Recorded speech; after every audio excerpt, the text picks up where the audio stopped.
ए का भइल बा? काहे बड़ा उदास बड़ा डाउन लागत ताड़े? कौन बात बा का?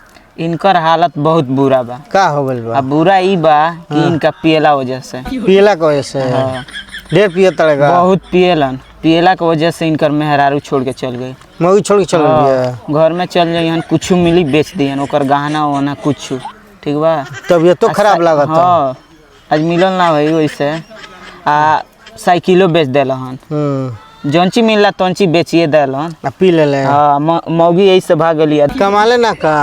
कमालन, लोहा पीटेलन। अच्छा, लोहा वही से 300-400 रुपया कमालन। हाँ। आ उहो पैसा पी गलेलन। सब्जी कीन के घरे ना ले जाइए। हाँ। दारू है तो चिकना है तो हई दोस्त आ गई तो के पियाओ, पियले मरवा देलन। आज इनका साथे केहू नहीं के खड़ा। तो जब घरे ना ले जाइए तो कहाँ मेहरारू रही? भागना चाहिए। लड़का तो मान लो खाना खाइए ना, उन दारू पिए सना तो इनका लग रहे तो वो सीख लिए सो। तो सही सिखाइए दियन, वही से लग भागो मेहरारू नहीं है। दवाई वही ना भइल? छोड़ दवाई चलता, अब छूट जाता तो के कराई जब केहू हइला ही नहीं खत्म। दवाई ना भइल हो?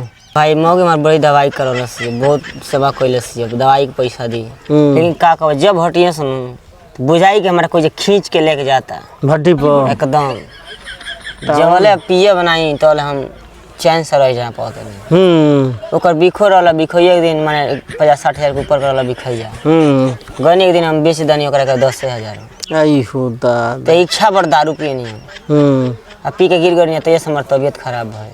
तबीयत ज्यादा खराब बा ना? बहुत ज्यादा मर दिया। इतना मन करता कि जाकर फिर से पी ले तक बोलावत हमारा हो जाए। सबसे पहले किडनी खराब होला, लीवर का कहीं इतना दुष्ट बनी कि अपना समझदारी में सोचे नहीं कि हम का पिए तनी का करते नहीं, हम ना जान पिए। लेकिन फिर से पता नहीं का हो जाला, एक सुतला से उठे मन करके कब हम चल जाए, तब देखे मैंने कौन घस बस चल जाए, मार के चले जाए।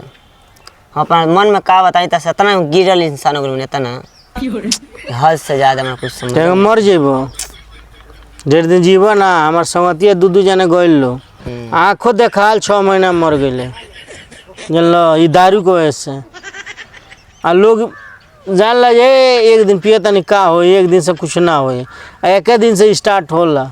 सबसे पहले लोग गुटखा खाली स्टार्ट करला, सुरती खाली स्टार्ट करला, तब सिगरेट पियल स्टार्ट करला, तोरो साथ वही भइल है। अरे का बात। ओकरा बाद ताड़ी पियला लो जे मोटवाई, आ जब ताड़ी के दिन ओरा जाला तब दारू पियला लो।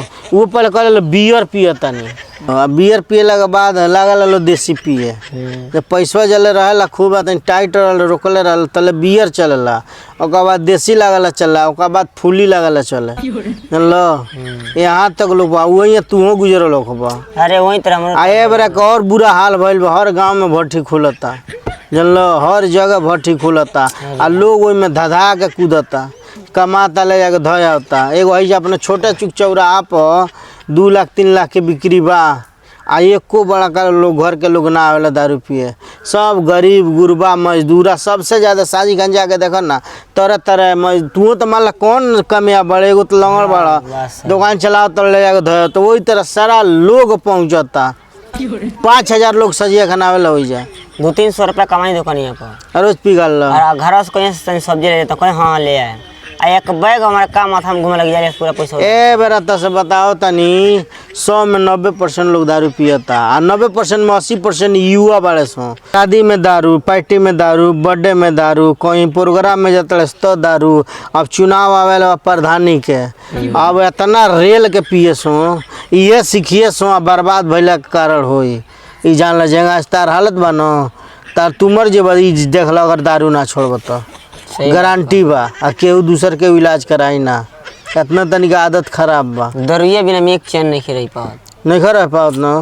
तो वही सब केहू का पहले जले ताकत रह तले रोकेला लो, हम बियर पिया तनी कबो कबो पी ले, तो आदतिया कबो कबो लागेला, धीरे धीरे बान पकड़ लेला, मने आदत हो जाला, ओकर बाद तो स्टार्टे हो जाला लो। इतना पियल जे अपन घर दुआर सब बेच बाच के पियल, रोज कमाइल, केनो एक्सीडेंट हो गिरी लो, केहू के ठोक दिलो। आज 80% एक्सीडेंट दारू पिए वाला करता है। एवरा तो सबसे ज़्यादा ट्रेनिंग में यह बा, पढ़ाई लिखाई कम, सिगरेट आ गांजा आ दारू, और उसके बाद चाय सबसे ज़्यादा चलता लइकन के। इनका हाथ गोड़ कापेला इनके बुझालन 80 साल के बुढ़वा हूँ। तेरे यहाँ रहलन संगतिया मर गई।